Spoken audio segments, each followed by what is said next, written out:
Presenting this case again of this 19-year-old patient with juvenile arthritis, and we have had a thorough discussion of all the different findings, and we can see that in the viewer.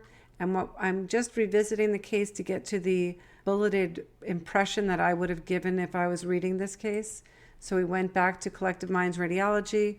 Of course, we can open it up in the viewer mode, and we can load up our images. So on the pre-contrast examination, you could see we had joint effusions, and on the post-contrast, we can see that those have enhancing synovial layers, and that's consistent with a synovitis, all of this enhancement that we can see. And so this is a true synovitis. This patient likely has underlying inflammatory arthritis, which we know from the history. And in patients who have inflammatory arthritis, they have a lot. They can get sprains, strains, and tendon tears.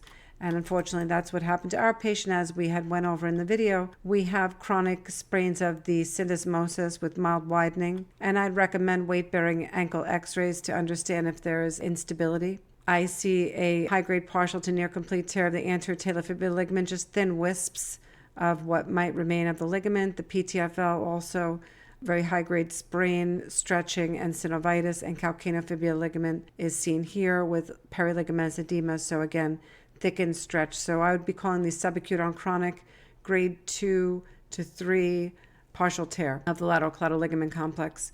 Moving on to the deep deltoid and the spring, I like to look at that on coronal images. And what I can see here is that they're intact. There's minimal thickening and synovitis, very mild, relatively speaking, when you compare it to the posterior talofibular ligament and the anterior high-grade tear seen there. Looking at the superficial deltoid also, this is chronic mild thickening and scarring, no tear that I see in that. So finishing with the ligaments, I'd move on to the tendons, and in my report I would be talking about the FHL, tenosynovitis, and tendinitis.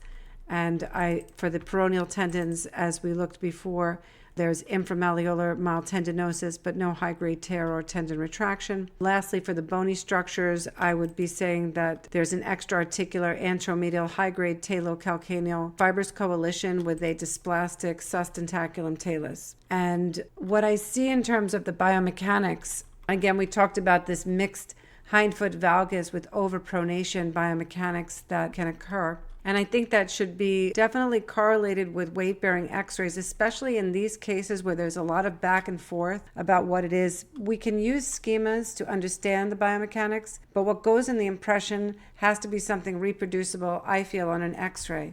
So if I'm in between or do not have a classic pes cavus or clubfoot or pes planus, the descriptions of the oval-shaped talar head stay in the body of my report, and only what I can prove with scientific evidence-based research will be in the impression itself. So in the impression itself, I see sinus tarsi synovitis with subacute on chronic edema at the roof.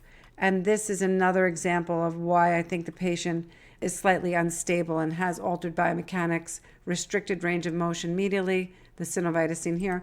And in fact, on the post-contrast, you can really appreciate that synovitis and enhancement in the region of this extra-articular posteromedial talocalcaneal fibrous coalition. So that's what goes in the impression: synovitis, inflammatory arthropathy, lateral collateral ligament complex, high-grade partial tear. Synovitis may even suggest impingement in the appropriate clinical setting. We have FHL, tenosynovitis, and then an extra-articular posteromedial talocalcaneal high-grade fibrous coalition with a sustentaculum dysplastic talus. And that is everything. Thank you.